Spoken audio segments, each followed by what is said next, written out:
ಎಲ್ಲರಿಗೂ ಹಾಯ್, ನಮಸ್ಕಾರ. ನಾನು ನಿಮ್ಮ ರಜತ್. ಆ್ಯಕ್ಚುಲಿ ಇವತ್ತು ನಾನು ಧರ್ಮಸ್ಥಳಕ್ಕೆ ಬಂದಿದ್ದೆ. ಬಂದಿದ್ದ ಕಾರಣ ಏನು ಅಂದರೆ ಸೌಜನ್ಯ ಅವರ ತಾಯಿನ ಮೀಟ್ ಮಾಡಬೇಕಾಯಿತು.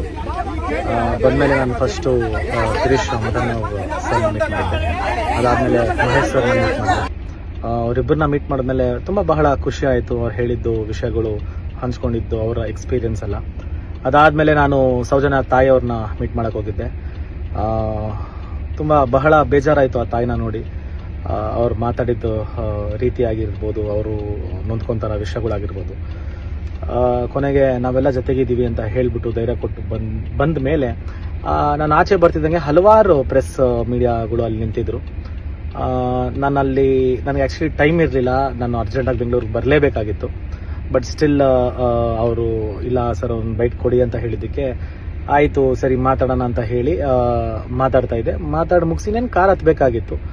ಆವಾಗ ನಾನು ಅಲ್ಲಿದ್ದೆ ಅನ್ನೋ ಒಂದು ವಿಷಯಕ್ಕೆ ಅದೊಂದು ವಿಷಯ ಇಟ್ಕೊಂಡು ಪ್ರೆಸ್ ಅವ್ರ ಮೇಲೆ ಸಡನ್ ಆಗಿ ಜಗಳ ತೆಗೆದ್ರು. ಅದು ಹೆಂಗಾಗೋಯ್ತು ಅಂದರೆ ಒಂದೆರಡು ಟಾಟಾ ಸುಮೋ ಬ್ಲ್ಯಾಕ್ ಕಲರು, ಆಮೇಲೆ ಓಮ್ನಿ ಅಲ್ಲ ಒಂದು ಓಮ್ನಿ, ಒಂದು ಮಾರುತಿ ಸುಜುಕಿ ಕಾರು, ಆಮೇಲೆ ಟೂ ವೀಲರ್ಸು, ಆಮೇಲೆ 4 ಆಟೋ ಎಲ್ಲ ಬಂದ್ರು. ಬಂದ್ಮೇಲೆ ಅದ್ರ ಸ್ವಲ್ಪ ಜನ ಮಾತಾಡ್ಸೋದ್ರು. ಅದಾದ್ಮೇಲೆ ಇನ್ನೇನು ಇಂಟರ್ವ್ಯೂ ಮುಗಿದ ಮೇಲೆ ಸಡನ್ ಆಗಿ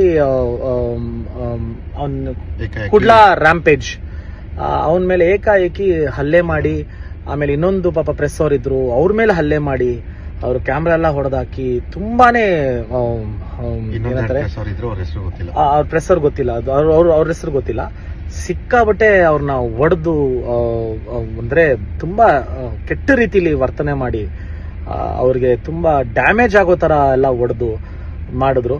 ಆಮೇಲೆ ನನ್ನ ಕಾರಲ್ಲಿ ಕೂಡಿಸಿ ನೀವು ದಯವಿಟ್ಟು ಹೋಗಿ ಸರ್, ನೀವು ಇಲ್ಲಿ ಇರಬೇಡಿ, ದಯವಿಟ್ಟು ಹೋಗಿ ಸರ್, ನಾನು ಏನ್ ಕುಡಿತಾ ಇದ್ದಾರೆ, 1 ನಿಮಿಷ ಇರಿ, ಅವ್ರೇನ್ ತಪ್ಪು ಮಾಡಿದಾರೆ 1 ನಿಮಿಷ ಇರಿ ಅಂದಾಗ ಇಲ್ಲ ಕ್ಷೇತ್ರ ಬಗ್ಗೆ ಮಾತಾಡಿದ್ರು ಅಂತ ನನಗೆ ಗೊತ್ತಿರೋ ಪ್ರಕಾರ ನಾನಂತೂ ಕ್ಷೇತ್ರ ಬಗ್ಗೆ ಯಾರು ಮಾತಾಡಿಲ್ಲ. ಅವ್ರು ಏನ್ ಮಾತಾಡಿದಾರೆ ನನಗೆ ಅದ್ರ ಬಗ್ಗೆ ಅರಿವಿಲ್ಲ. ಬಟ್ ಆದರೆ ಇದು ಏಂತಕ್ಕೆ ಈ ತರ ಮಾಡ್ತಾ ಇದ್ದಾರೆ, ಏನು ವಿಷಯ ಅಂತ ನನಗೆ ಗೊತ್ತಿಲ್ಲ. ನನಗೊಂದು ದೊಡ್ಡ ಕ್ವಶನ್ ಮಾರ್ಕ್ ಏನು ಅಂದ್ರೆ ಬೆಳಗಿನ ಜಾವ ಮಧ್ಯಾಹ್ನ ಟೈಮು ಅದು ನಾವೆಲ್ಲ ಇದ್ದಾಗಲೇ ಇದನ್ನೆಲ್ಲ ಮಾಡ್ತಾ ಇದ್ದಾರೆ ಅಂದಾಗ ಇನ್ನ ರಾತ್ರಿ ಹೊತ್ತು ಇನ್ನೇನೇನು ಮಾಡಿರಬಹುದು, ಯಾರ್ಯಾರು ಏನೇನು ಮಾಡಿರಬಹುದು, it's been a very big question mark to me. ಇದೇನಾಗ್ತಿದೆ ಇದು ಒಳ್ಳೇದಲ್ಲ, ಒಳ್ಳೆ ಬೆಳವಣಿಗೆ ಅಲ್ವೇ ಅಲ್ಲ. ಈ ತರ ಪ್ರೆಸ್ ಅವ್ರ ಮೇಲೆ ಹಲ್ಲೆ ಮಾಡೋದಾಗ್ಲಿ ಒಡೆಯೋದಾಗ್ಲಿ ಮಾಡೋದು ತುಂಬಾ ದೊಡ್ಡ ತಪ್ಪು. ಇದಕ್ಕೆ ದಯವಿಟ್ಟು ಎಲ್ಲರೂ ಸ್ಟ್ಯಾಂಡ್ ತಗೊಬೇಕಾಗತ್ತೆ.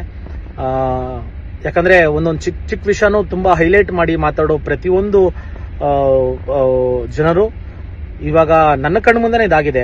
ಅವರು ಪಾಪ ಆ ತರ ಒಡೆದು ಅವ್ರನ್ನ ಆ ತರ ಮಾಡಿದ್ದು ತುಂಬಾ ಬೇಜಾರಾಯ್ತು. ಇವಾಗ ಅವ್ರು ಹಾಸ್ಪಿಟಲ್ ಇದಾರಂತೆ. ಅಲ್ಲಿ ನನ್ನ ನಿಂತ್ಕೊಳಕ್ಕೂ ಬಿಡ್ಲಿಲ್ಲ, ನನ್ನ ಕಾರಲ್ಲಿ ದಬ್ಬಿ ಹತ್ಸಿ 50-60 ಜನ ಬಂದು ಮಾಡೋ ಅವಶ್ಯಕತೆ ಯಾರಿಗೂ ಇರ್ಲಿಲ್ಲ ಅನ್ಸುತ್ತೆ. ಇದನ್ನ ಮಾಡಬಾರ್ದು ಯಾರು. ಇದಕ್ಕೆ ಆಕ್ಚುಲಿ ಕಾನೂನು ಪರ ಗಿರೀಶ್ ಸರ್ ಆಗ್ಲಿ, ಆಮೇಲೆ ಮಹೇಶ್ ಸರ್ ಆಗ್ಲಿ ಅದೇನು ಸ್ಟೆಪ್ ತಗೊಂತಾರೋ ಅದಕ್ಕೆ ನಾವು ಬದ್ಧರಾಗಿದ್ದೀವಿ. ಆಮೇಲೆ ನಾನೇನು ಹೇಳಬೇಕಾಗಿತ್ತು ಅದನ್ನ ಹೇಳಿದ್ದೀನಿ. ಆಮೇಲೆ ನಾನಂತೂ ಯಾವುದೇ ಕಾರಣಕ್ಕೂ ಯಾವ ಕ್ಷೇತ್ರದ ಬಗ್ಗೆನೂ ಮಾತಾಡಿಲ್ಲ, ಆಮೇಲೆ ಯಾವ ಇದ್ರ ಬಗ್ಗೆನೂ ಮಾತಾಡಿಲ್ಲ. ನಾನು ಮಾತಾಡ್ತಾ ಇರೋದು ಒಂದೇ ಒಂದು, ಸೌಜನ್ಯಗೆ ನ್ಯಾಯ ಬೇಕು. ಯಾರೇ ಮಾಡಿರ್ಲಿ, ಆಗರ್ಭ ಶ್ರೀಮಂತನೇ ಆಗಿರ್ಲಿ, ಇಲ್ಲಾಂದ್ರೆ ಒಬ್ಬ ತೀರಾ ಬಡವನೇ ಆಗಿರ್ಲಿ, ಯಾರೇ ಮಾಡಿದ್ರು ನಮ್ಗೆ ಆ ವ್ಯಕ್ತಿನ ತೋರಿಸ್ಕೊಡಿ, ಅವನಿಗೆ ಶಿಕ್ಷೆ ಕೊಡಿ. ಸೊ ಇದನ್ನ ಏಂತಕ್ಕೆ ಬೇರೆ ತರ ತಿರುಗಿಸ್ತಾ ಇದ್ದಾರೆ, ಆಮೇಲೆ ಬೇರೆಯವ್ರ ಮೇಲೆ ಹಲ್ಲೆ ಎಂತಕ್ಕೆ ಮಾಡ್ತಾ ಇದಾರೆ ನನಗೆ ಅರ್ಥ ಆಗ್ತಾ ಇಲ್ಲ. ಆಗೋದೆಲ್ಲ ಒಳ್ಳೇದಕ್ಕೇನೆ. ಇದನ್ನ ಮಾಡಿದವ್ರಿಗೆ ತಕ್ಕ ಪಾಠ ಆಮೇಲೆ ಶಿಕ್ಷೆ ಆಗಲೇಬೇಕು. God bless.